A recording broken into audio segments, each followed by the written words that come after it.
अरे सगळ्यांना कुठच्याही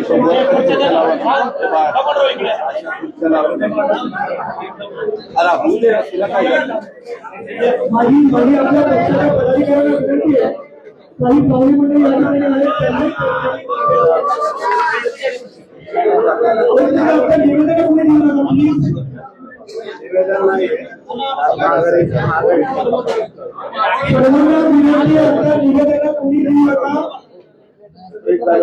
पत्रकार परिषद या ठिकाणी राष्ट्रवादी काँग्रेस पार्टी शरद पवार साहेब आणि इतरही काही बाबा 2 मिनिट थांबा बाबा प्लीज एक 5 मिनिट थांबा सर्वांना विनंती आहे आमचा अगदी पाठीमागे काही पक्षाचे पदाधिकारी त्यांना विनंती करतो काही प्लीज मीडियाचे मित्र आहेत त्यांना पत्रकारांना कृपया खुर्ची उपलब्ध करून द्या प्लीज पाठीमागे कोण आहे बालेराव एक 5-6 खुर्च्या फक्त येतो प्लीज मीडियाचे बांधव आम्ही त्यांच्याकरता उपलब्ध करून या ठिकाणी विरोधी पक्ष आणि सहयोगी पक्षाच्या वतीने आपल्या सर्वांचं हार्दिक मनपूर्वक स्वागत या ठिकाणी आदरणीय अजितदादा आपल्याला संबोधित करतील त्यानंतर आपले काही प्रश्न असतील ते आपण घेऊयात फक्त प्रश्नाच्या बाबतीत आपला नेहमी थोडा गोंधळ होतो मी काही आपले सगळे ओळखतात ते काही नावं घेतो म्हणजे थोडंसं गोंधळ टळेल धन्यवाद आदरणीय दादांना विनंती की आपण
ऐका आपण दोघे मागे बसू दोघे मागे आणि मागे बसू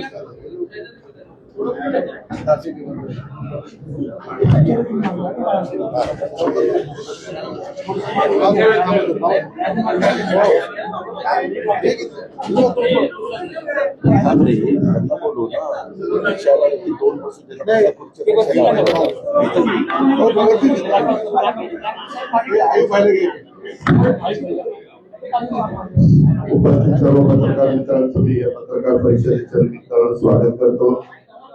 आज उद्याच्या 2026 मध्ये 15 जानेवारीला होणाऱ्या पुणे महानगरपालिकेच्या निवडणुकीच्या निमित्तानं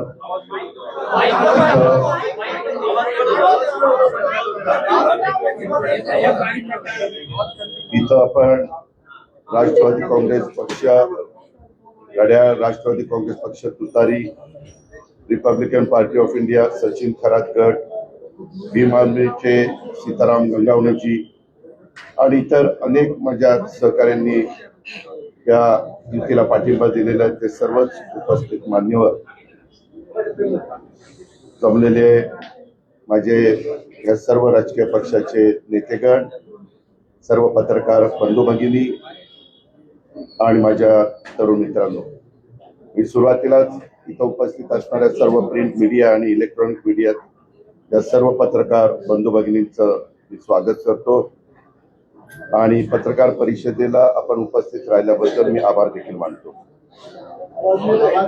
आपल्याला सगळ्यांना माहिती आहे, पुणे महानगरपालिकेच्या निवडणुकीच्या निमित्तानं आपल्याशी आज दुपारी सगळं चिन्ह वाटप झालं आणि आम्ही ठरवलं होतं की 5 वाजता इथं पत्रकार परिषद घ्यायची आणि आपल्याशी सुसंवाद साधायचा. या निमित्तानं ही निवडणूक लढवण्याच्या बद्दलची आमची भूमिका ही आपल्या सगळ्यांच्या समोर ठेवायचा माझा आणि आमच्या सगळ्या सहकाऱ्यांचा प्रयत्न आहे. सुज्ञ आणि जाणकार पुणेकरांनी मागील जवळपास 9 वर्षामध्ये म्हणजे 2017 फेब्रुवारीमध्ये निवडणुका झाल्या आणि 17 पासून 22 पर्यंत इथं आम्ही विरोधी पक्षामध्ये होतो आणि भाजप इथं सत्तेमध्ये होता पुण्यामध्ये. आणि त्या 9 वर्षात सत्तेवर असताना जो काही कारभार झाला त्याच्याबद्दलची वस्तुस्थिती पुणेकरांना समजली पाहिजे आणि त्याच्यामध्ये निष्क्रियता लक्षात आली, शिथिलता झाली. प्रशासकाच्या काळामध्ये देखील जे काही वाढलेल्या वेगवेगळ्या प्रकारच्या समस्या आहेत त्याचाही लोकाजोखा आपल्या सगळ्यांच्या समोर ठेवावा, हाच या पत्रकार परिषदेच्या निमित्तानं आमचा सगळ्यांचा प्रयत्न आहे. आज जो काही नागरी सुविधा, मी आपल्या पत्रकार मित्रांना सांगेन की नेहमी मतदार भारत देशातला लोकसभेच्या निवडणुकीच्या निमित्तानं देशाची सूत्र पंतप्रधान बनवत असताना मतदार वेगळा विचार करतात. विधानसभेच्या निवडणुकीच्या निमित्तानं देखील मतदार राज्याचा विचार करतात, ज्या राज्यात निवडणुका आहेत आणि त्या पद्धतीनं मतदान करतात. आणि नगरपालिका, महानगरपालिका यामध्ये जिल्हा परिषद, तालुका पंचायत यामध्ये तिथली भौगोलिक परिस्थिती, तिथं ज्या राजकीय पक्षांचे जे काही सत्ता होती त्यांनी केलेला कारभार, जे विरोधी पक्षामध्ये असतात ते पुन्हा तिथं येण्याच्या करता प्रयत्न, अशा प्रकारचं साधारण या स्थानिक स्वराज्य संस्थांच्या निवडणुकीच्या निमित्तानं चालू असतं. आता मागे आपल्याला सगळ्यांना माहिती आहे की 5 वर्ष ज्या राजकीय पक्षाकडे इथली सत्ता होती पुणे महानगरपालिकेची, तिथं पिंपरी चिंचवड महानगरपालिकेमध्ये तर मी अनेक वर्ष 25 वर्ष तिथं कारभार केला. त्या शहराचा कसा चौफेर विकास झाला हे आपल्या बहुतेक पत्रकार मित्रांना माहिती आहे. तिथं काही कठोर भूमिका आम्हाला घ्यावी लागली, काही ठिकाणी वेगवेगळे निर्णय घ्यावे लागले, परंतु शहराच्या सर्वांगीण विकासाच्या करता ते सगळं करण्याचा प्रयत्न आम्ही तिथं केला. इथं देखील आमच्या ताब्यामध्ये काही काळ महानगरपालिका होती तेव्हाही आम्ही सुरुवात केली. मला आठवत आहे त्यावेळेस डॉक्टर मनमोहन सिंगजी पंतप्रधान असताना आणि प्रशांत जगताप महापौर असताना ती मेट्रोच्या भूमिपूजन इथं झालं. त्यावेळेस देशाचे पंतप्रधान नरेंद्र मोदी साहेबच आलेले होते, कारण ते देशाचे पंतप्रधान होते. पण हा प्रकल्प मागे त्या ठिकाणी मंजूर करण्यात आलेला होता आणि नंतर त्याला गती देण्याचं काम हे सातत्याने आम्ही सगळेजण केंद्रामध्ये पाठपुरावा करून, राज्यामध्ये पाठपुरावा करून, राज्यामध्ये देखील राज्याची जी जबाबदारी आहे ती जबाबदारी पार पाडत आजपर्यंत आपण इथपर्यंत पोहोचलेलो आहे. आताही मध्ये तुम्ही बातम्या बघितल्या असतील की आपल्या इथं आणखी मोठ्या प्रमाणावर पुणे आणि पिंपरी चिंचवडच्या परिसरामध्ये मेट्रो सर्व दूरपर्यंत नेण्याच्या करता आणि वाहतुकीची कोंडी सोडवण्याच्या करता तो एक प्रयत्न. वाहतुकीची कोंडी सोडवण्याच्या करता 2-3 प्रकार करावे लागतात. एक म्हणजे रस्ते रुंद करावे लागतात, ग्रेड सेपरेटर करावे लागतात, फ्लायओव्हर करावे लागतात, डबल फ्लायओव्हर करावे लागतात, किंवा मेट्रोची लाईन टाकत असताना जसं नागपूरला करण्यात आलेले खाली वाहतूक होत असते रोडवर, त्याच्यावर 6 लेन करून तिथनं वाहतूक आपण करतो आणि त्याच्यावर मग मेट्रो चालते. अशाही पद्धतीचा प्लॅन आपण काही भागामध्ये हा केलेला आहे. या सगळ्या गोष्टी होत असताना जसं पिंपरी चिंचवडचं योग्य नियोजन करून आम्ही तुलनात्मक पुण्यापेक्षा तिथले वाहतुकीच्या दृष्टिकोनातनं रस्ते रुंद झालेले असल्यामुळं आणि ह्या सगळ्या गोष्टी केलेल्या असल्यामुळं तिथं आपल्याला फरक जाणवतो. पुण्यामध्ये एक हाती सत्ता आणि त्यावेळेस जवळपास आम्ही सरकारमध्ये काम करत असताना फार वेगळा विचार करून, लॉंग टर्मचा विचार करून काही धोरणं आखलेली होती. त्याच्यामध्ये मेट्रो असेल, त्याच्यामध्ये रिंग रोड. तुम्हाला आठवत असेल त्या काळामध्ये रिंग रोडची किंमत मला आठवत आहे, मी त्याचा पाठपुरावा करत होतो आणि अवघी 10,000 कोटी रुपयाची होती. आता तो रिंग रोड जवळपास 40,000 कोटी पर्यंत त्या ठिकाणी पोहोचलेला आहे. आता कुठं आता त्याची टेंडर वगैरे झालेली आहेत, ते काम पूर्णत्वाला जाईल. परंतु एकंदरीतच त्या काळामध्ये आपल्या इथं आपण वरसगाव, पानशेत, खडकवासला, टेमघर, नंतर भामास्केटचं पाणी आपण आणलं आणि ते पाणी आणत असताना खाली नदीला खूप खराब पाणी आपण सोडतो. कारण एसटीपी प्लांट हे बसवण्याच्या करता अग्रक्रम द्यायला पाहिजे होता, वॉर फुटिंगवर ते काम करायला पाहिजे होतं. आपल्याला आठवत असेल जायकानी पण त्याच्यामध्ये मोठ्या प्रमाणावर निधी दिला. परंतु आज देखील एसटीपी प्लांटची कामं ज्या गतीनं व्हायला पाहिजे होती, दुर्दैवाने त्या गतीकडं लक्ष इथल्या स्थानिक नेतृत्वानी दिलं नाही आणि जो पाठपुरावा करावा लागतो तो करण्याच्या करता इथलं नेतृत्व हे अपयशी ठरलं आणि त्याच्यामुळं पाणी असेल पिण्याचं, मलनिस्सारण असेल, वाहतूक नियोजन असेल, रस्ते असेल, या सगळ्या बाबतीमध्ये आपल्याला जाणवतंय. तुम्ही पण पत्रकार म्हणून पुण्यामध्ये राहता, तुम्हालाही त्याबद्दल जाणवतंय. एका बाजूतून दुसऱ्या बाजूला जायला किती वेळ त्या ठिकाणी लागतो, अशा प्रकारची साधारण ही परिस्थिती आहे. आणि ही परिस्थिती जर त्याच्यामध्ये साधारण 2017 नंतर गेले 9 वर्ष त्या निवडणुका झाल्या नाही, ज्या 2022ला व्हायला पाहिजे होत्या. त्यामुळं त्यावेळेस निवडणुकीच्या निमित्तानं इच्छुकांची संख्या सर्वच राजकीय पक्षामध्ये मोठ्या प्रमाणावर वाढली. नाराजी टाळण्याच्या करता राज्यात सत्तेवर असलेले आम्ही तिन्ही पक्षांनी स्थानिक पातळीवर त्या बाबतीमध्ये काही गोष्टी करण्याचा प्रयत्न केला. पण त्याच्यामध्ये काही ठिकाणी युती झाली, काही ठिकाणी झाली नाही. इथं आमची कुणाबरोबर युती झाली नाही. मग आम्ही तुतारी बरोबर, तसंच भीम आर्मी पार्टी बरोबर, म्हणजे राष्ट्रवादी काँग्रेस पार्टी बरोबर, भीम आर्मी पार्टी बरोबर आणि RPI बरोबर आणि इतर सहकाऱ्यांच्या बरोबर त्या ठिकाणी युती केलेली आहे. त्यांच्याबरोबर जाण्याचा निर्णय घेतला. राज्यामध्ये आम्ही सत्तेसोबत असलेल्या पक्षाच्या विरोधात, एकमेकांच्या विरोधात ह्या स्थानिक स्वराज्य संस्था लढवण्याची वेळ आलेली आहे. मला मागे देखील आम्ही 15 वर्ष महाविकास आघाडीमध्ये सत्तेवर असताना देखील काँग्रेस आणि आम्ही एकमेकांच्या विरोधात स्थानिक स्वराज्य संस्थांमध्ये लढायचो. केंद्रामध्ये आणि राज्यामध्ये मात्र आम्ही एकत्रपणे काम करायचो. तशीच थोडी बहुत परिस्थिती या निवडणुकीच्या निमित्तानं निर्माण झालेली आहे. पुण्यामध्ये त्याच्यात आम्ही, मला आठवतंय 2017ला आम्ही काँग्रेसच्या विरोधामध्ये लढलो आणि इथं आमच्या जागा जास्त आल्या. काही वेळेस मला एक वेगळा पॅटर्न, पुणे पॅटर्न पण तुम्ही पाहिला असेल, तो पण आम्ही 2.5 वर्ष अनुभवलेला होता आणि त्यावेळेस भाजप शिवसेनेच्या बरोबर आमची युती होती. तशी काहीशी परिस्थिती आता पण निर्माण झालेली आहे. आता 32 गावं जोडली गेल्यामुळं आपल्या पुणे महानगरपालिकेचं क्षेत्रफळ हे राज्यातील सर्वात मोठी महानगरपालिका अशी झालेली आहे याच्या क्षेत्रफळानुरूप.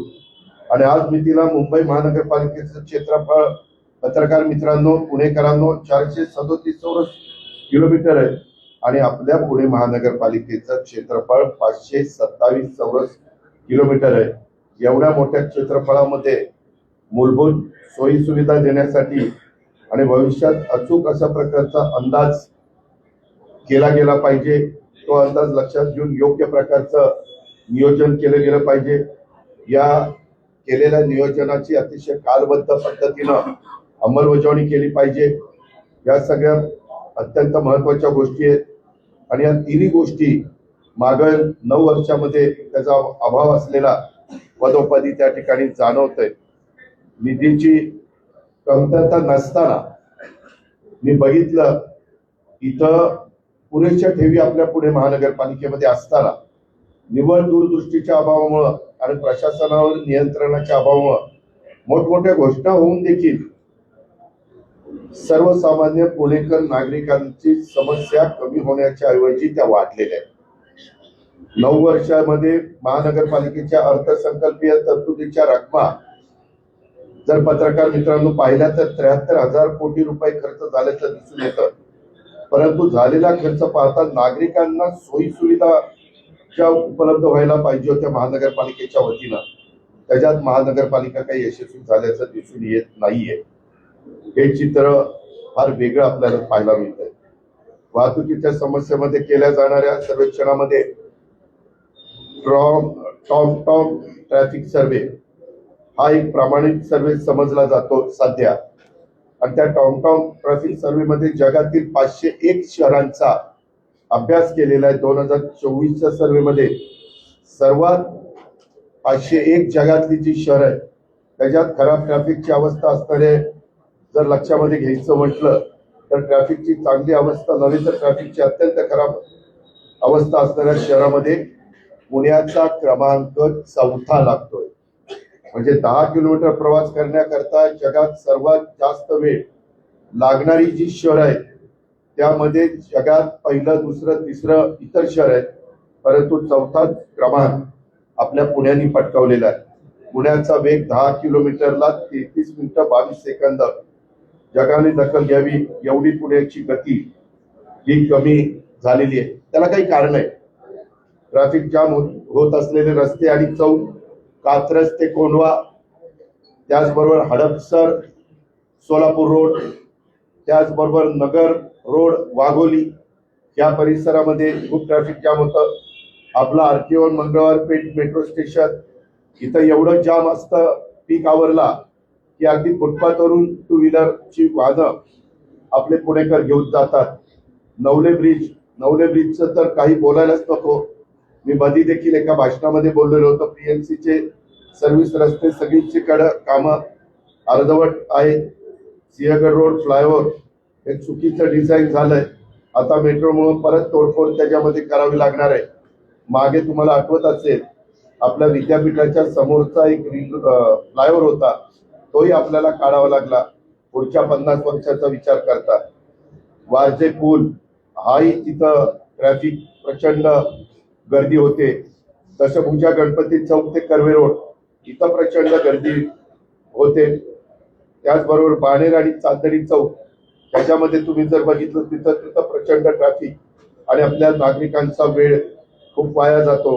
वाघोलीतील जैन वसतिगृह बकोरी फाटा ते बकोरी रस्ता इथं एक प्रचंड मोठ्या प्रमाणात ट्रॅफिक जाम होतं आणि घोरपडी रेल्वे क्रॉसिंग या पुण्याच्या वाहतूक नियोजनासाठी Pune urban traffic management authority या नावाने एक प्राधिकरण विभागीय आयुक्ताच्या अध्यक्षतेखाली अस्तित्वात आलेलं आहे आणि पुण्यातील वाहतुकीचा खोळंबा कमी करण्याच्या दृष्टीनं त्यांनी उपाययोजना शोधायच्या आणि त्याची अंमलबजावणी करायची हे प्राधिकरणाचं काम आहे.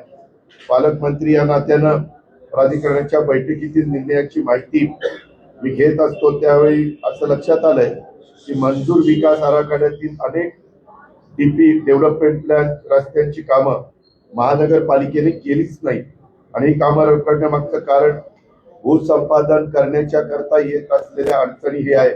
अशा मिसिंग लिंक भूसंपादन करून पूर्ण केल्या आणि आराखड्यातील सर्व डीपी रस्ते पूर्ण वापरासाठी सुरू केले तर 50% वाहतुकीचा प्रश्न सुटणार आहे. पण त्याच्याकरता प्रचंड इच्छाशक्तीची गरज आहे. या वर्षी जवळपास 200 कोटीची तरतूद होऊन देखील अजून कोणतंही काम झालेलं नाहीये. आराखड्यात 1384 किलोमीटर लांबीचे रस्ते विकसित करणं आवश्यक आहे. आज रोजी पत्रकार मित्रांनो, पुणेकरांनो, फक्त 425 किलोमीटर लांबीचे रस्ते पूर्ण रुंदीने विकसित झाले.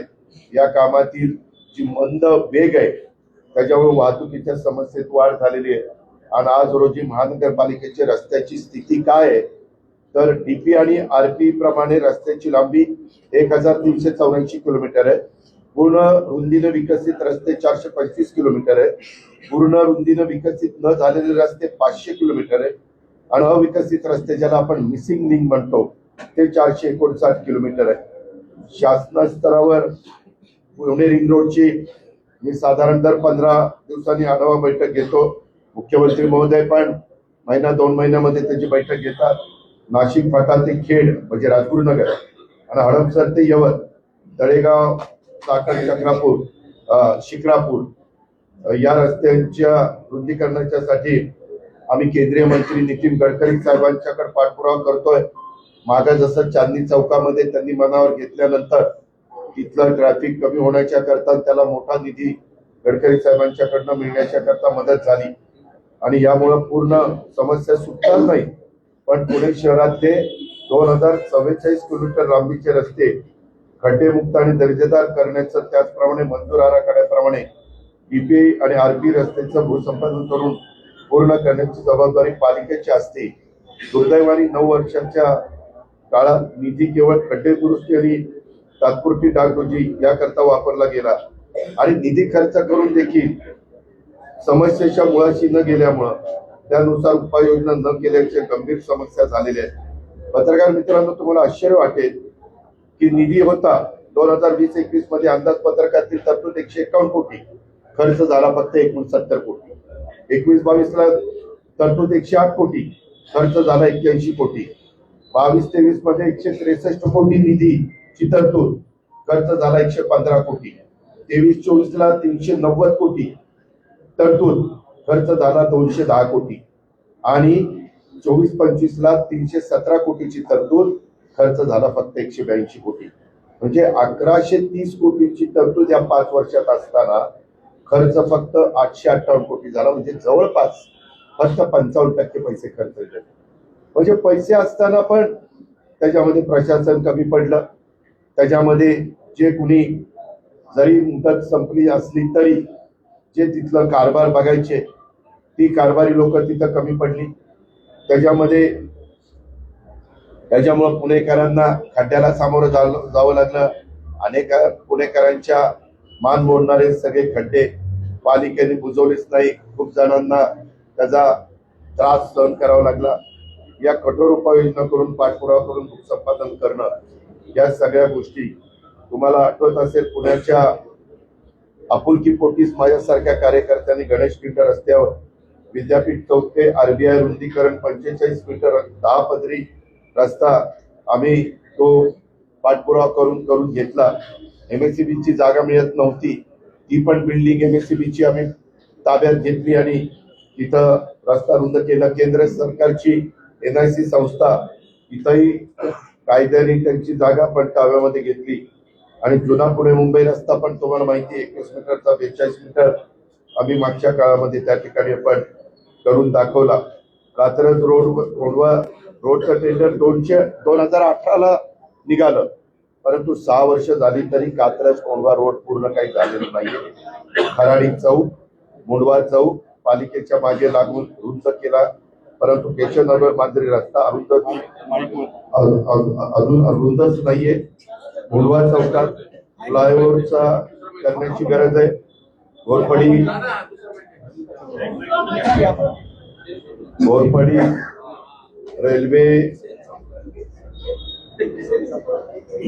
रेल्वे क्रॉसिंग उभे राहा, म्हणजे तुम्हाला ट्रॅफिकचे काय समस्या आहे ती कळेल. घोरपडी ते मुंडवा चौक रस्त्याची खड्ड्यांनी चाळत झालेली आहे. डिवायडर मध्ये झाडं झुडपं वाळून गेलेली आहेत. मेट्रो खाली डिवायडरचा अक्षरशः कचरा कुंड्या त्या ठिकाणी झालेला आहे. एअरपोर्ट रस्ता लोहगाव विमाननगर भागात प्रचंड वाहतुकीची कोंडी ही झालेली आहे. पुणे नगर रस्ता, सोलापूर रस्त्यावर धोकादायक बीआरटीचं रेलिंग आमदार सुनील टिंगे आणि चेतन तुपे यांनी पाठपुरावा करून काढून टाकले, पण अजूनही त्या रस्त्याचा पूर्ण विकास झालेला नाहीये. एखाद्या गावात गेलं की कमान असते, ग्रामपंचायतीचे सुद्धा कुठून सुरू होतो आणि ते लक्षात येतं, परंतु पुण्यात येताना वाकड्या बाजूने बोर्ड आहेत ना, वाघोलीच्या बाजूचा किंवा असं काही अतिशय चुकीचं आहे. दायरीतला लोकमत ते सावित्री गार्डन रस्ता गेले कित्येक वर्ष प्रलंबित आहे. उगाव, चांदणी चौक, वारजे, शिवने, उत्तमनगर, धायरी, नरे, जांभूळवाडी असा पीएमआरडीएचा अंतर्गत रिंग रोड आम्ही पूर्ण करून घेतोय. लवकरच त्याला DPR ची मंजुरी आम्ही देतोय.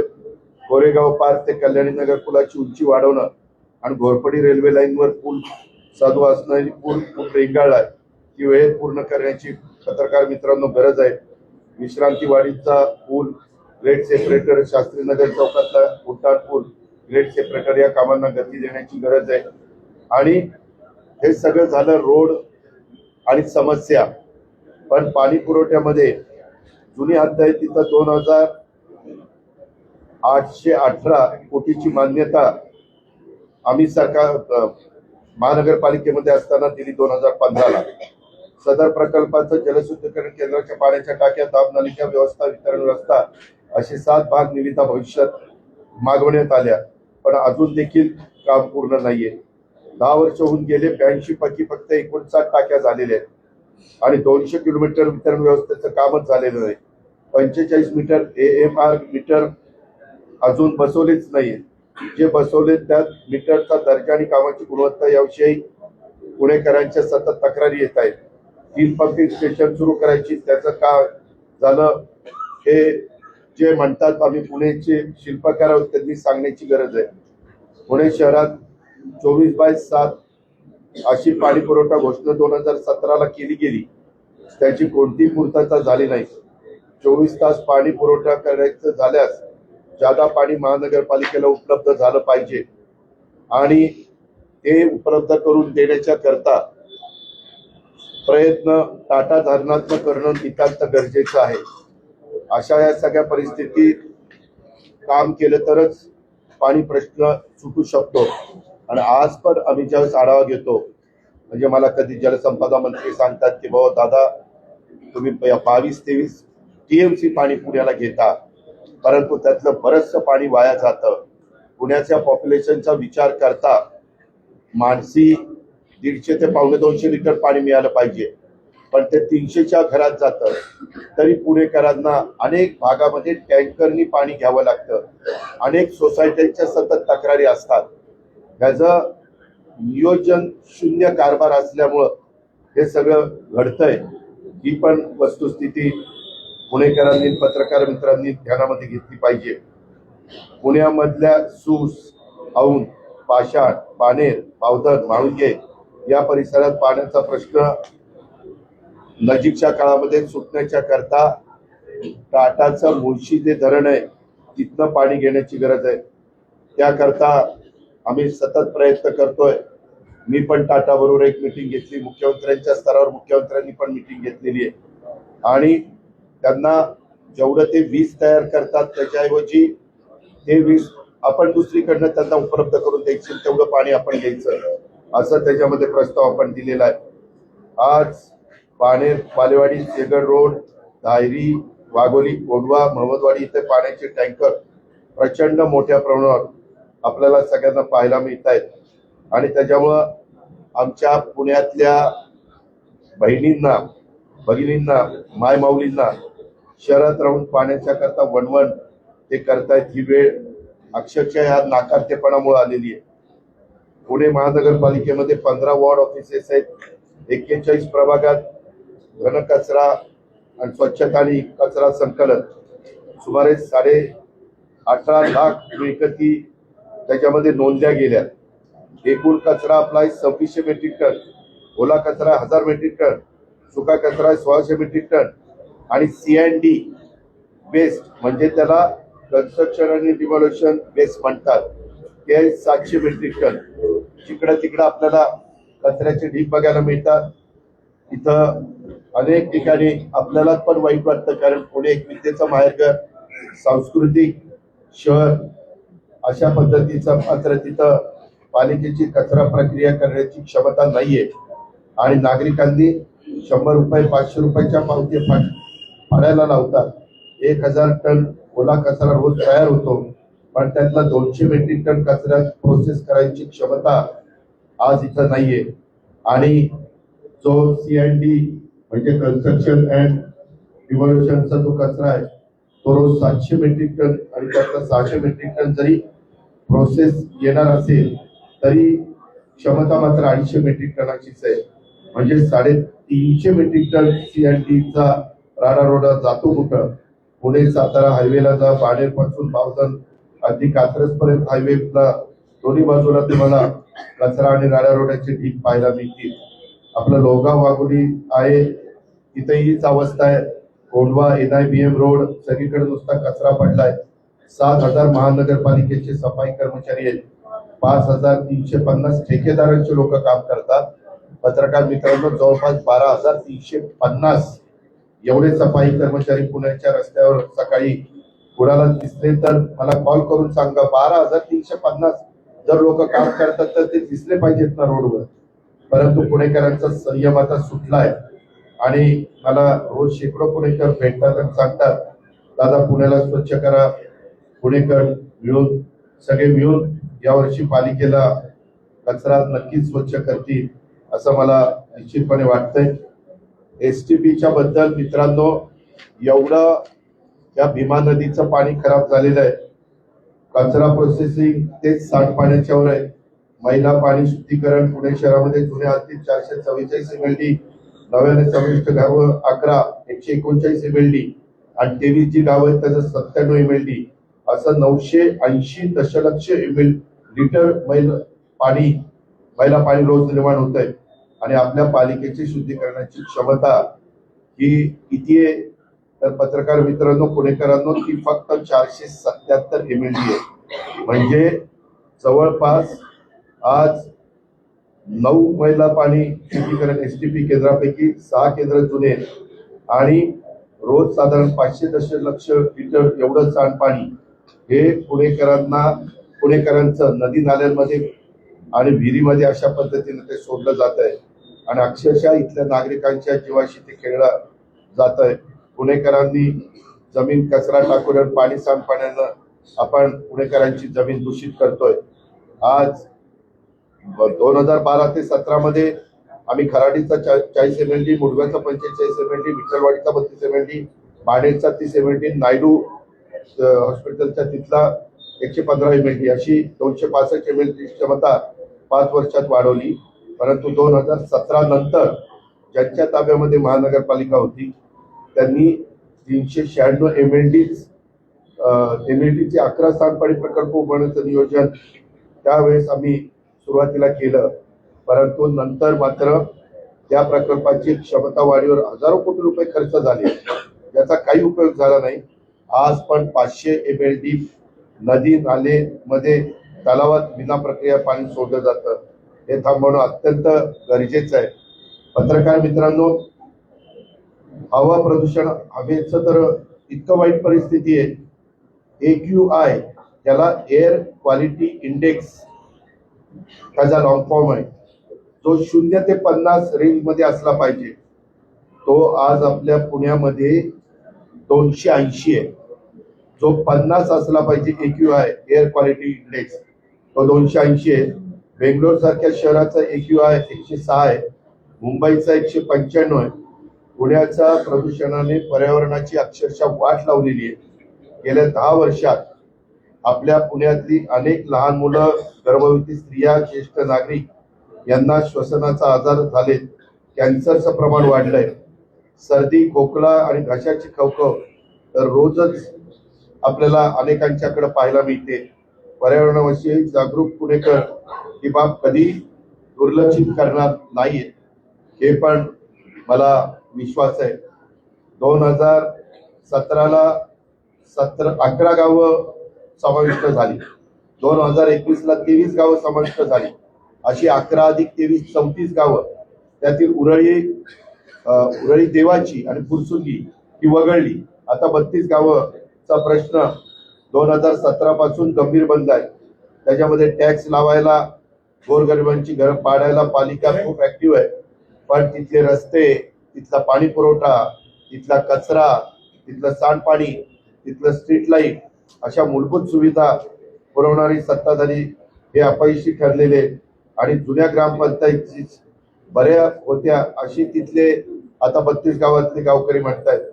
2018 ते 26 या 9 वर्षामध्ये 394 कोटी फक्त तिथं खर्च केले गेले. 394 कोटी आणि त्यात खर्च फक्त 84 कोटी झालाय. म्हणजे 9 वर्षात एका गावाला मिळाले 2 कोटी, म्हणजे फक्त 25 लाख दरवर्षी त्या गावाला मिळत आहेत. आता पत्रकार मित्रांनो, पुणेकरांनो, तुम्ही सांगा, लोगाव, वाघोली, कुंडरी, धायरी अशा मोठ्या गावांच्या मध्ये एका वर्षाला एवढा कमी निधी मिळाला तर काय रस्ते होणार, काय तिथं खड्डे बुजवले जाणार. अक्षरशः तिथं जिजिया कराची आठवण येते. आम्ही सातत्याने तिथं चर्चा करतो की बाबा तो कर कमी करा. ते काय म्हणतात 32 गाववाले, आम्हाला ग्रामपंचायतीचा कर होता तो 5 वर्ष ठेवा, पुढे 5 वर्ष मग कर वाढवा, पण आम्हाला सुविधा द्या. आणि एवढा मोठ्या टॅक्सची आकारणी पालिकेने तिथं केलेली आहे, सुविधा मात्र काही नाहीये. त्या समाविष्ट गावामधील दस्त नोंदणी रखडली आहे. 3 लाख नागरिकांचं दस्तच होत नाहीये. मी बैठक घेऊन नोंदणी महानिरीक्षकांना सांगून तो प्रश्न मार्गी लावण्याचा प्रयत्न केला. IGR ऑफिसनं त्यासाठी चांगलं सॉफ्टवेअर आता बनवलेलं आहे. गोरगरिबांची गुंठेवारीची कामं रखडली, त्यामुळे शास्त्री कर त्यांना सहन करावा लागतोय. पिण्याच्या पाण्याच्या करता अक्षरशः तिथल्या माय माऊलींना, भगिनींना टँकरच्या पुढे रांग लावावी लागते. आणि जलशुद्धीकरण प्रकल्प नाही, त्यामुळे GBS सारखे आजार हे पुण्यामध्ये अलीकडे वाढलेले आहेत. या 32 गावात अंधाराचं साम्राज्य, स्ट्रीट लाईट नाहीये, अशा अनेक समस्या आहेत. सत्ताधाऱ्यांनी पुणे शहराच्या मध्ये हे जे काही त्यांनी कामं करायला पाहिजे होती ते करू शकलेले नाहीत. आणि त्याच्यामुळं पुणेकर तसे अक्षरशः वैतागून गेलेले, चिडलेले. त्या रागातून निश्चितपणे तो वेगळा विचार करतील अशी मला या निवडणुकीच्या निमित्तानं खात्री आहे. मला एवढंच सांगायचं आहे, माझं तुम्हाला आठवत असेल, एकदा पवार साहेबांनी एका सभेत सांगितलं होतं कारभारी बदला, आणि त्यावेळेस पुणेकरांनी प्रतिसाद दिलेला होता. तसं आता इथं जे त्रिकूट आहे ते त्रिकूट कारभारी बदलायला पाहिजे. माझ्याकडं पुणेकरांनी सूत्र द्यावी. मी निश्चितपणे हे प्रश्न सोडवण्याच्या करता मला सकाळी 6 वाजल्यापासून काम करण्याची सवय. केंद्र सरकारमध्ये, राज्य सरकारमध्ये पाठपुरावा करून तिथं आम्ही सरकारमध्ये असल्यामुळं तिथली पण मंजुऱ्या मिळवण्याची आम्हा लोकांची क्षमता आहे. परंतु तिथनं मंजुऱ्या मिळाल्या तर इथं जे काम व्हायला पाहिजे, इथं जी इच्छाशक्ती दाखवायला पाहिजे, ती इच्छाशक्ती कमी पडलेली असल्यामुळं या सगळ्या समस्या निर्माण झालेल्या आहेत. आणि मी मागे पुणेकरांना, महाराष्ट्राला पिंपरी चिंचवड शहर विकसित करून दाखवलंय.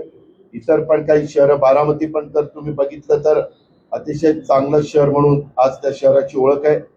आज आपल्या सांस्कृतिक क्षेत्रातील पण दुरावस्था, बालगंधर्व नाट्य मंदिर, मला जर कधी नाट्य क्षेत्रातले काही प्रशांत दामले असतील किंवा इतर मान्यवर असतील हे ज्यावेळेस भेटतात त्यावेळेस सदा आमचे सयाजीराव शिंदे असे काही बरेच जण भेटतात, त्यावेळेस ते सांगतात, दादा नाट्यगृह इतकी वाईट अवस्था आहे, दुरावस्था आहे, ऐतिहासिक परंपरा आहे. ते बाल गंधर्व नाट्यगृह आज कॅन्टीन नाही, स्वच्छतागृहात पाणी नाही, पुरेशी प्रकाश योजना नाही. अनेक मान्यवर याबाबत तक्रार करतात. सांस्कृतिक क्षेत्रात देखील अतिशय असंवेदना निश्चितपणे दाखवण्यात आलेली आहे. गदी माडगुळकर स्मारक उभारण्याची घोषणा होऊन काम अर्धवट आहे. बाळासाहेब ठाकरे सांस्कृतिक भवन अर्धवट अवस्थेत पडून आहे. महानगरपालिकेच्या वतीनं बालगंधर्व पुरस्कार, पठ्ठे बापूराव पुरस्कार, पंडित भीमसेन जोशी पुरस्कार अशा केला क्षेत्रातील पुरस्कार देण्यात येत होते, ते आता बंद आहे. पुण्यातील पुण्याला संस्कृतीचं माहेरघर समजण्यात येतं, अशी पुण्याची ओळख आहे. पण नाट्य, कला, ऐतिहासिक वारसा जतन केल्यानं व समृद्ध केल्याची ओळख ही कायम आहे. मात्र वरील गोष्टी पाहिल्या तर ही ओळख अक्षरशः गेल्या 9 वर्षामध्ये पुसण्याचं काम चाललेलं आहे. शिक्षण, क्रीडा, आरोग्य या क्षेत्रात देखील मागील 9 वर्षात दुरावस्था बरेच काही सांगते. 5 वर्षामध्ये तर आपण पाहिलं राजवट कुणाची होती आणि त्या राजवटीत पुण्याच्या विकासाचा प्रगतीचा आलेख ज्या क्षेत्रात ढासळला ती जी वस्तुस्थिती आताच्या पत्रकार परिषदेच्या निमित्तानं मी आपल्या सगळ्यांच्या समोर ठेवलेली आहे. मेट्रोच्या कामांना मंजुरी ही माग मिळाली. त्याच्यानंतर मात्र आम्ही ज्या वेळेस पंतप्रधानांच्याकडे जातो महाराष्ट्र सरकार म्हणून त्यावेळेस पंतप्रधान त्याला प्रतिसाद देतात आणि अनेक महत्वाचे पुढचे रूट पण त्यांनी त्या ठिकाणी मंजूर करून दिलेले आहेत आणि पुढेही ते मंजूर करून देतील, कारण पुण्याचं पॉप्युलेशन खूप आहे.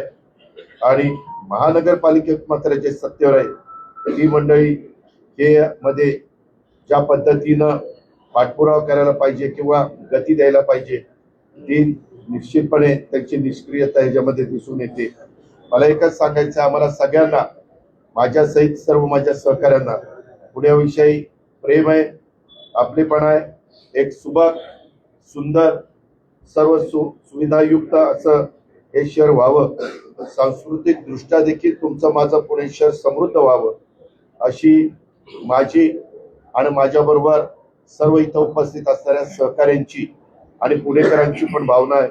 ही भावना प्रत्यक्षात आणण्याच्या करता आम्ही जे काही उमेदवार दिलेले आहेत त्या उमेदवारांना पुणेकरांनी घड्याळ आणि तुतारी या चित्रावर बटन दाबून संधी दिली तर निश्चितपणे आम्ही ह्याच्यामध्ये मी बदल करून दाखवेन. मागे देखील चाकणचा ट्रॅफिकचा प्रश्न सोडवण्याच्या करता आम्ही तिथं लक्ष घातलं, त्याच्यामध्ये बरीचशी कामं सुरू केली. हिंजवडीचा पण ट्रॅफिकचा प्रश्न सोडवण्याच्या करता पाण्याचे कसं सगळं तुंबलेलं होतं ते आपण बघितलं. तिथं पण अंडरग्राऊंड ड्रेनेज आणि बाकीच्या ज्या काही ठिकाणी नवीन इमारती बांधल्यामुळं ते ओढे नाले अडले गेलेले होते ते सगळे आम्ही मोकळे केले. काही ठिकाणी इमारती पण तिथं पाडल्या आणि हे सगळं होत असताना मला पुणेकरांना आवाहन करायचं आहे की येत्या 2-3 दिवसात मी विजन डॉक्युमेंट्स देखील पुणेकरांच्या समोर ठेवणार आहे. आता मी साधारण गेल्या 8-9 वर्षामध्ये ज्यांच्या हातात पुणे शहराची सूत्र होती त्यांनी काय अवस्था केली ते आपल्या समोर ठेवण्याचा प्रयत्न केलेला आहे आणि पुढं आम्ही काय करू पाहतोय हे आम्ही दाखवण्याचा प्रयत्न करणार आहे आणि आम्ही करून दाखवलंय. काही शहरांचा मी उल्लेख केला. आम्ही हे सगळं करत असताना सहज भेट आणि काम थेट अशी कार्यशैली आमची राहणार आहे. आम्ही प्रशासनावर पण आम्हा लोकांची पकड आहे आणि त्याच्यामुळं तुम्ही जर आम्हा लोकांच्या नेतृत्वाखाली या महानगरपालिकेची सत्ता सोपवली तर निश्चितपणे पुण्याचं हे असणाऱ्या ज्या समस्या आहेत ट्रॅफिक, रोड्स, घनकचऱ्याची विल्हेवाट लावणं, STP प्लांट हे ताबडतोब कार्यान्वित करणं आणि पुण्याला पिण्याच्या पाण्याच्या संदर्भामध्ये जे पाणी बामास्केटचंही पाणीमध्ये आम्ही मंजूर करून दिलं ते माझ्याकडनं सांगायचं राहिलं. त्या पद्धतीनं आम्ही कामं त्या बाबतीमध्ये केलेली आहेत. अशी सगळी एकंदरीत तिथली परिस्थिती आहे ती आपल्या सगळ्यांच्या समोर ठेवण्याचा प्रयत्न मी केलेला आहे. त्याच्यामध्ये मला एक गोष्ट सांगायची, आता आपल्याकडे जागतिक पातळीवर सायकल स्पर्धा होणार आहे. त्या स्पर्धेच्या करता काही 300 किलोमीटरचे रस्ते मी PWD ला त्याच्यामध्ये मुख्यमंत्र्यांच्या बरोबर पण माझी चर्चा झालेली होती आणि त्याच्यात 300 किलोमीटरचे रस्ते पत्रकार मित्रांनो तुम्ही एकदा बघा ते काय क्वालिटीचे झालेले आहेत. अशा पद्धतीनं मनात आणलं तर रस्ते करता येतात, क्वालिटी घेता येते. परंतु जर रिंग झाली, जर तिथं वेगळ्या पद्धतीनं ठराविक कॉन्ट्रॅक्टरला डोळ्यासमोर ठेवून त्यांनाच कामं द्यायची अशा प्रकारच्या त्याच्यामध्ये प्री क्वालिफिकेशन करत असताना अटी घालायच्या की ज्यांना काम मिळालं त्यांना द्यायचंय त्यांनाच काम मिळालं पाहिजे, इतरांना तिथं येता येणार नाही. अशाही बऱ्याचशा गोष्टी या मधल्या काळामध्ये इथल्या स्थानिकांच्याकडनं घडल्या आणि त्याची जबरदस्त किंमत ही पुणेकरांना मोजावी लागली. आज पुणे आणि पिंपरी चिंचवडच्या बद्दल Republican Party of India, Dalit Panther, Republican Party of India Ashok Jagtap, Maharashtra band कलाकार उत्कृष्ट संघटना Republican Party of India Sachin Kharatkar, Republican Party of India Rahul डोंबाळेंचा गट, RPI आम आदमी पक्ष, अशा वेगवेगळ्या पक्षाने आणि भीम आर्मी आमचे त्याच्यामध्ये सोनवणे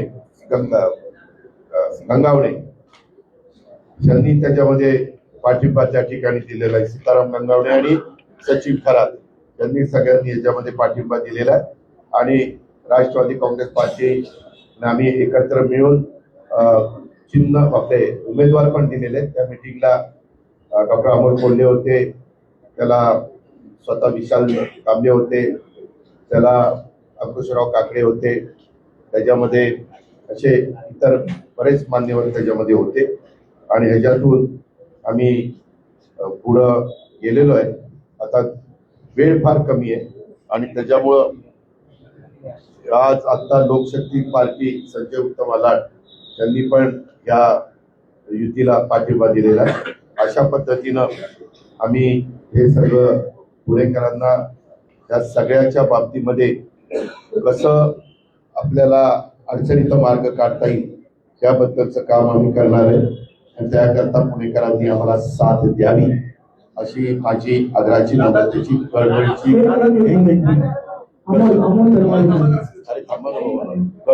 पुणेकरांना विनंती.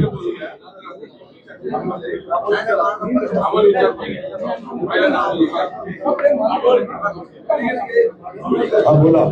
माझा प्रश्न दादा असा होता, 2017 पासून ते आतापर्यंत कमी अधिक काळात पालकमंत्री होता, या सगळ्या प्रश्नांची जाण तुम्हाला आहे, पण हे प्रश्न का राहिले? मी आपल्याला सांगू का, 2019 मध्ये सरकारमध्ये आलो बरोबर, उद्धव ठाकरेंच्या वर सरकार केलं. पत्रकार मित्रांनो तुम्हाला आठवत असेल त्यावेळेस मी दर शुक्रवारी किंवा शनिवारी पुण्यामध्ये पुणे, पिंपरी चिंचवड आणि पुणे जिल्हा पालकमंत्री असल्यामुळे कोरोनाच्या बद्दल इथं जे काही काम करायला पाहिजे होतं ते आम्ही काम केलं. त्यावेळेस पुणे महानगरपालिकेमध्ये देखील लोकनियुक्त बॉडी होती आणि पिंपरी चिंचवडला पण लोकनियुक्त बॉडी होती, परंतु त्याच्यामध्ये राजकारण न आणता सरकार म्हणून आमचं वॅक्सिन देण्याचं जे काम होतं, ऑक्सिजन देण्याचं काम होतं, व्हेंटिलेटर्स देण्याचं काम होतं, जम्बो हॉस्पिटल उभे करण्याचं काम होतं, डॉक्टर्स देण्याचं काम होतं, त्याच्यामध्ये रेमडेसिवीर, त्यावेळेस रेमडेसिवीर ते खरं चुकीचं होतं पण सगळे रेमडेसिवीर मागायचे, ते देण्याचं काम होतं, ॲम्ब्युलन्स देण्याचं काम होतं. त्या सगळ्याच्या बाबतीमध्ये मी कुठेही त्या 2.5 वर्षात कमी पडलो नाही ना. मी माझं काम पालकमंत्री म्हणून मी त्या ठिकाणी केलं.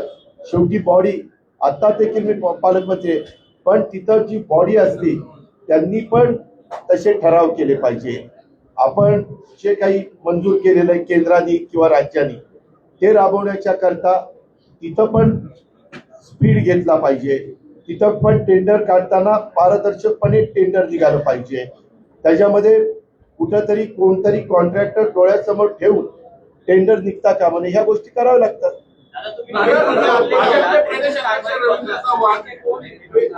अरे त्रिकुट तुला माहिती आहे की कोण आहे ते? रोज काम एक मिनिट, मी काही नावं घ्यायला आलो नाही, तर लग्नाचा कार्यक्रम तुम्ही पुणेकर फार हुशार आहे. त्रिकुट कोण आहे तुम्हाला? तेच तुम्ही शोधायचं. तुम्ही पत्रकार तुम्ही नेहमी सूत्रांच्या माहितीने माहिती घ्या.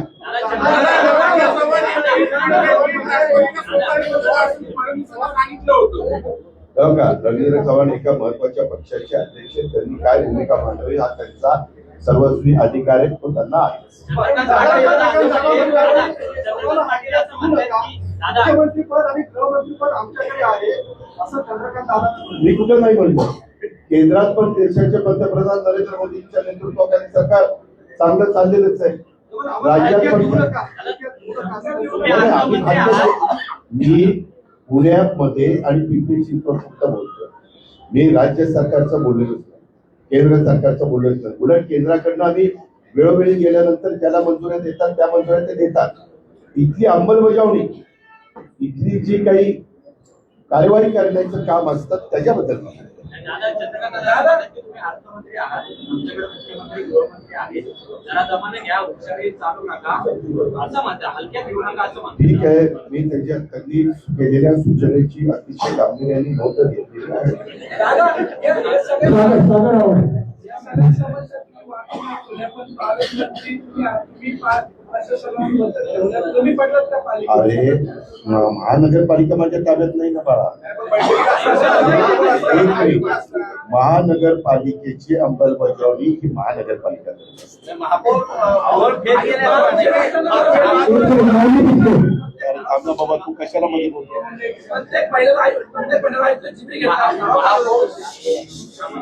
महापौर मुरलीधर मोहोळ त्या काळात फेल गेले असं तुमचं म्हणणं आहे. माझं म्हणणं एकंदरीत ज्यांच्याकडे सूत्र होती त्या ती इथला कारभार करताना काय काय समस्या निर्माण झालेल्या ते मी तुमच्यासमोर ठेवले.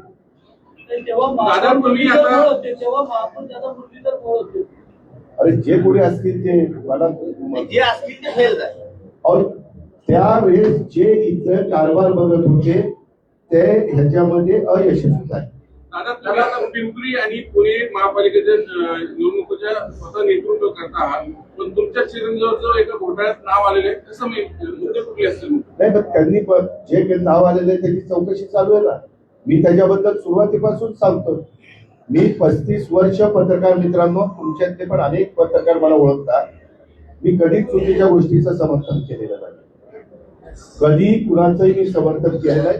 त्याची चौकशी नेमलेली आहे सरकारने. मला वाटतं ACS रेव्हेन्यूच्या अध्यक्षतेखाली कमिटी आहे, ते त्याच्याबद्दलची चौकशी करतात.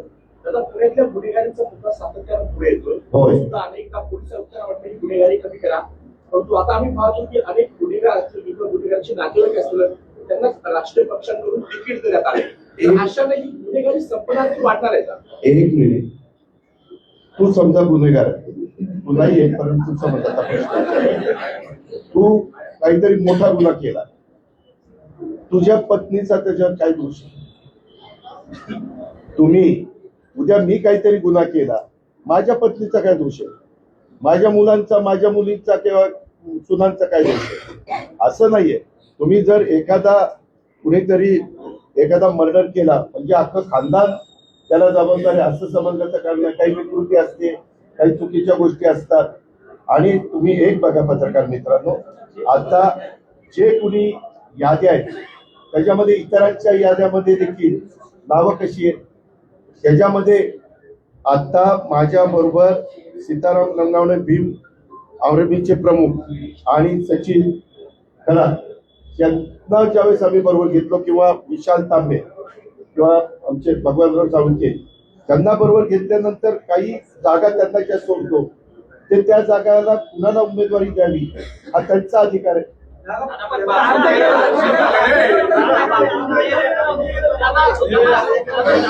मग मी त्याच्यामध्ये माझ्या पक्षाची उमेदवारी दिली नाही. घड्याळाच्या चिन्हावर लढतायत, त्याशिवाय आंबेडकर त्याच्याबद्दल सांगतो ना.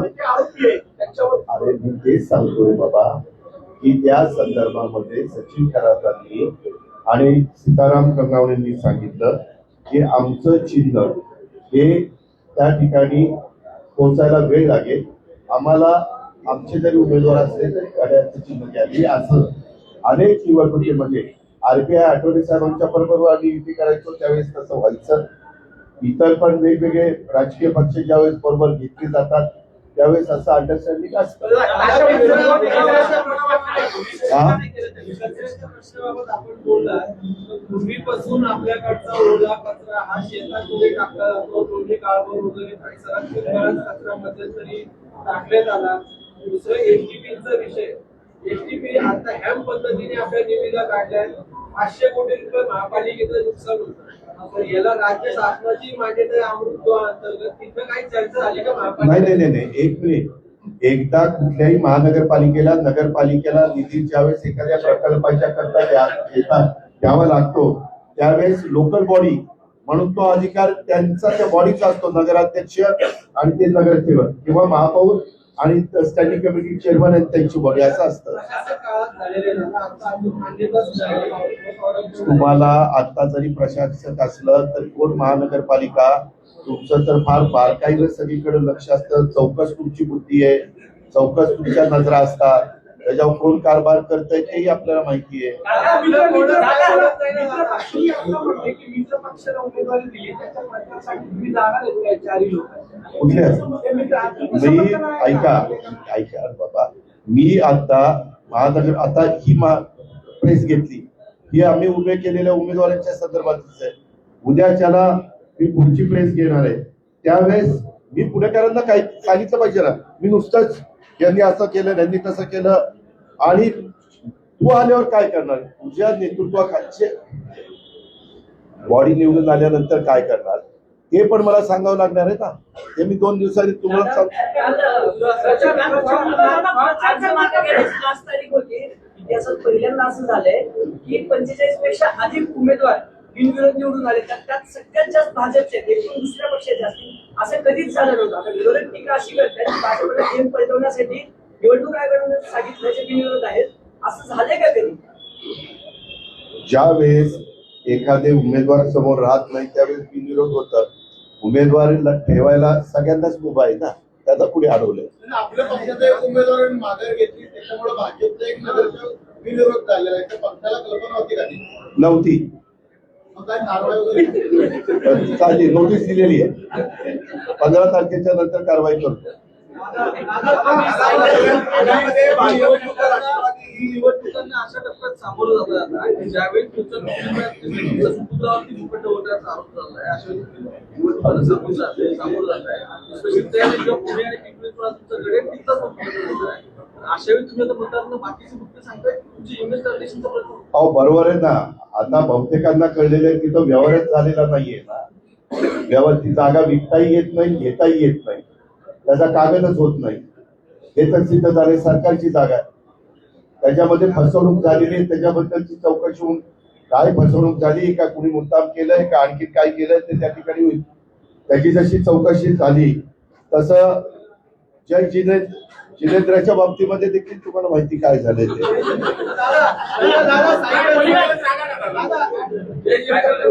जय जिनेंद्र. सायकल स्पर्धेला रस्ते चांगले झाले, चांगले आले. आभारी आहे. पुणे महापालिकेने 75 किलोमीटरचे रस्ते केले, म्हणजे पुणे महापालिकेच्या आहे ते फक्त 132 कोटी खर्च झाला. 3 वर्षात 402 कोटी खर्च होणे खड्डेच होते दोन्ही जिल्ह्यांच्या खात्यात. याच्यात भ्रष्टाचार झाला की त्याला आपण म्हणून आला असता. हे हो का, मी त्यावेळेस हे जे काही जागतिक स्तरावरच्या स्पर्धा होत असताना आमचं मुख्यमंत्र्यांचं त्याला पंतप्रधान महोदयांना बोलवण्याचा प्रयत्न आहे. कारण जागतिक स्पर्धा आहे, त्या जागतिक लेवलची सायकल स्पर्धा आहे. त्यावेळेस आमच्या लक्षात आलं की जो रूट ठरवलेला आहे तो आपल्या पुण्याच्या ग्रामीण भागातल्या मुळशी, मावळ, भोर अशा वेगवेगळ्या भागातनं तो पुरंदर, बारामती अशा वेगवेगळ्या भागातनं तो रूट आहे, दोन्ही शहरं. त्यावेळेस आमच्या लक्षात आलं की आता हे वॉर फुटिंगवर करावं लागेल. त्यावेळेस सीएम साहेबांनी आम्ही ठरवलं एकत्रपणे पुणे कॉर्पोरेशनचं पुणे करायचं, पिंपरी चिंचवड कॉर्पोरेशनचं पिंपरी चिंचवड करायचं आणि बाकीचं जे त्याला PWD निधी द्यायचा. आणि मग तो मान्यता मी घेतल्यावर सीएम साहेबांना सांगितलं की ह्याच्यामध्ये राहणे म्हणून एक नवीन चीफ इंजिनियर आलेले, त्यांना सांगितलं की ह्याच्यामध्ये कुठंही गडबड होऊन देऊ नका, इतक्या बेस्ट क्वालिटीचे रस्ते आपण सगळे मिळून करू, इथं अजिबात कुठला राजकीय हस्तक्षेप मी होऊन देणार नाही. मी राजकीय हस्तक्षेप होऊन देणार नाही. तुम्हाला रितसर जे काही तुमच्या नियमाने असेल ते टेंडर प्रोसिजर राबवा आणि तुम्हाला जे उत्तम ज्यांच्याकडे रेडी मिक्सर प्लांट ते असेल त्यांना तुम्ही द्या आणि ज्यांची क्वालिटी चांगली आहे त्यांनी तसं दिलं. मुभा दिल्यानंतर काय झालं हे आपण बघा. रेट पण व्यवस्थित. स्पेसिफिक प्रश्न आहे, पण यापूर्वी भ्रष्टाचार होत होता की अनास्था? त्याच्यामध्ये दोन्ही गोष्टी झाल्या, अनास्था पण झाली, रिंग पण झाली. प्री क्वालिफिकेशनच्या करता काही अशा अटी टाकल्या गेल्या की ज्याला मला काम द्यायचंय त्यालाच कसं काम मिळेल, अशा गोष्टी झालेल्या. दादा, पुणे गावात मोठी महापालिका झालेली आहे असं तुम्ही आता म्हणाला. भौगोलिक दृष्ट्या त्याच्या विभाजनाबद्दल तुमचं काय? मी मागे एकदा मुख्यमंत्र्यांना बोलून दाखवलं की आपल्याला पुढं 50 वर्षाचा पुण्याच्या परिसराचा विचार करता 2 महानगरपालिका कराव्या लागतील. एक हडपसरच्या बाजूला तिकडचे आणि इकडे एक चाकण आणि तो सगळा परिसर आहे ना, चाकण, राजगुरुनगर वगैरे, तो सगळा आळंदी वगैरे त्या म्हणजे नदीच्या पलीकडच्या भागात तिकडे एक, कारण तेवढं पॉप्युलेशन झालेलं आहे तिथलं. आणि तसं इकडं पण उरळी कांचन, लोणी काळभोर, वाघवस्ती, मांजरी आणि तो सगळा जो टापू आहे त्या भागामध्ये, कारण एवढं मोठं भौगोलिक क्षेत्र जे कंट्रोल करणं देखील अवघड आहे. त्यापेक्षा त्याच्यात 2 अजून केल्या तर, आणि मी काही अधिकाऱ्यांना सांगितलेलं आहे की पुढच्या 5-10 वर्षांनी कधी असं वाटेल त्यावेळेस साधारण त्याची तयारी आधी करावी लागते युडी अर्बन डेव्हलपमेंट डिपार्टमेंटला. तशा प्रकारच्या सूचना मी संबंधित वरिष्ठ अधिकाऱ्यांना दिले. दादा, तुम्ही पाण्याचा उल्लेख केला. पाणी किती महानगरपालिका घेतली आणि काय प्रॉब्लेम आहे ते तुम्हाला म्हणते जवळ हा विषय तुम्ही बघितलेला आहे. Tanker mafia. दुसरी गोष्ट याच्यामध्ये अशी आहे, पुणेकरांचं पाणी येतं कोण पळवतं, आणि जी वॉटर इंडस्ट्री पुण्यामध्ये नव्याने निर्माण झालेली आहे. पाण्याच्या जाहिराती सुद्धा होतात की पाणी प्या म्हणून, पण हे पाणी नेमकं पळवते कोण? हे तुम्हालाही टँकर माफिया कोण आहे, काय आहे ते सगळं माहिती. त्याच्यामध्ये लँड माफिया आहे, टँकर माफिया आहे.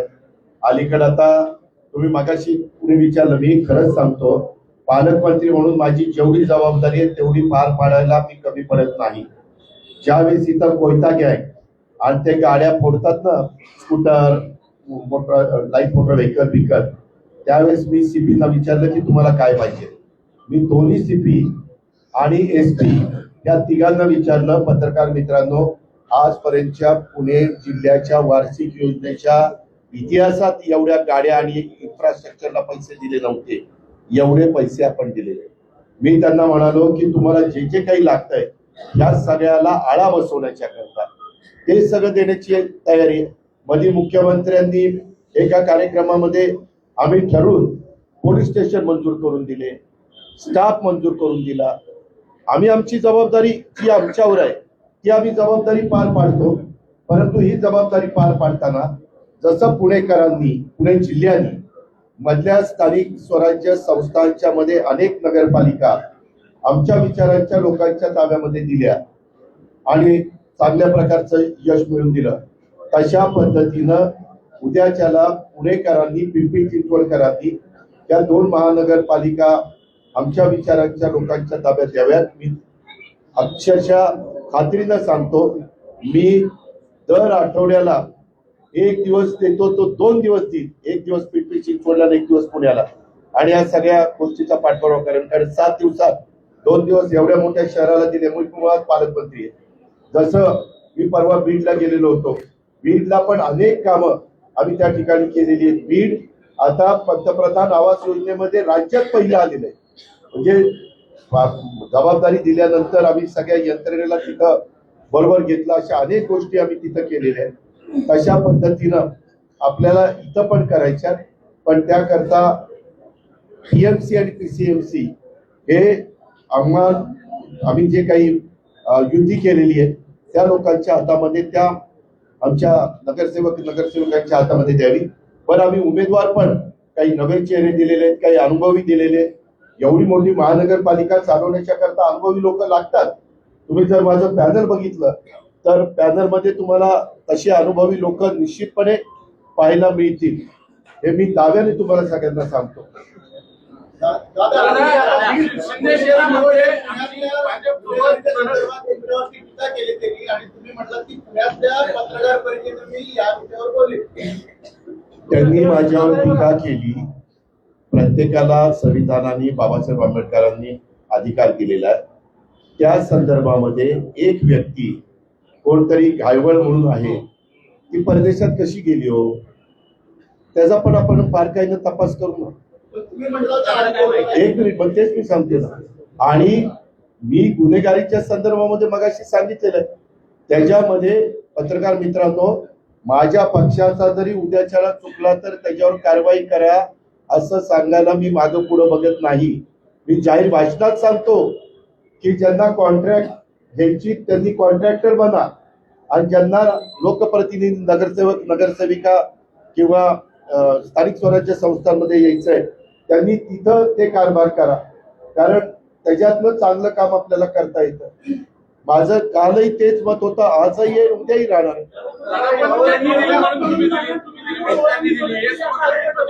माझा आरोप नाही, मी आपली आठवण केली. जय जनेंद्र म्हणलं की तुमच्या मनात काय येतं त्याला मी काय करू. मला कुणाचाही जय म्हणण्याचा अधिकार आहे, बाबासाहेबांनी दिलाय.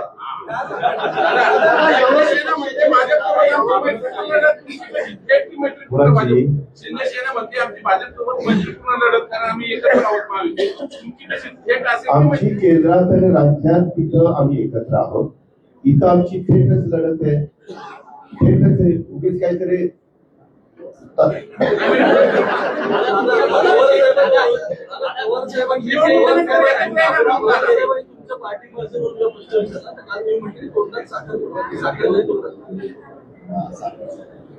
साखर तर माझ्याकडे आणून द्या, लगेच कोर्टात टाकतो.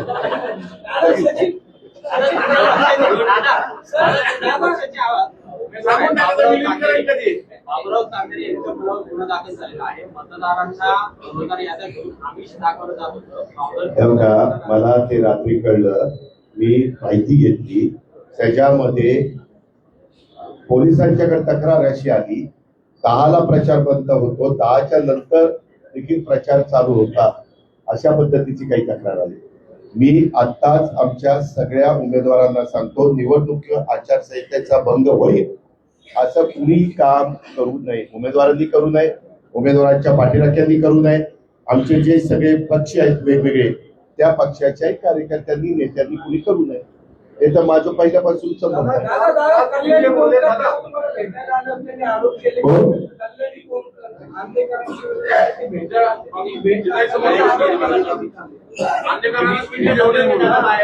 मला काय बाळा, मी माझ्याकडे आलेल्या सगळ्यांना भेटतो, मी कशाला तर कुणाला नाही भेटणार. अहो आता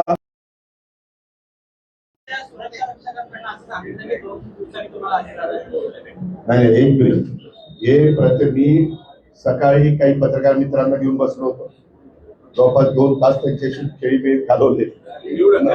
निवडत नाही आता ते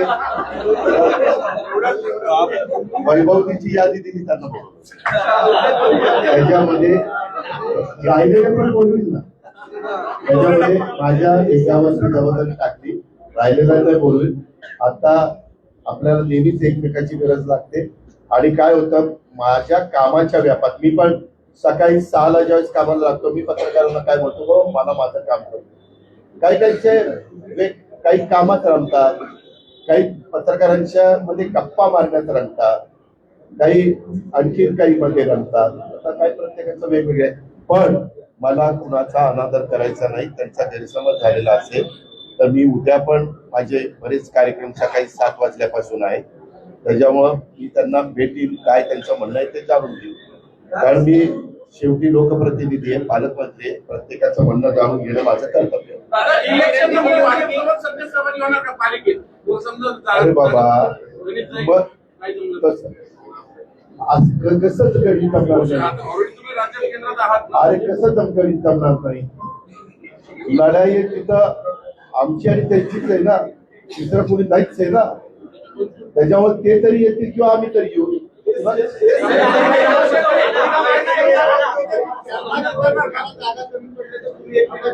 अरे ना, याचा प्रश्नच येणार नाही.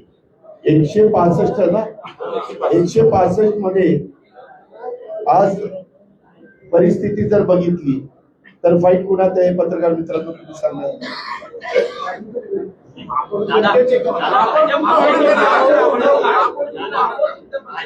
आम्ही महापौर करण्याकरताच हे सगळं करतोय.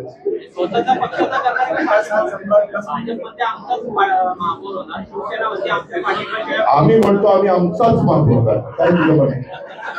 ओके, धन्यवाद.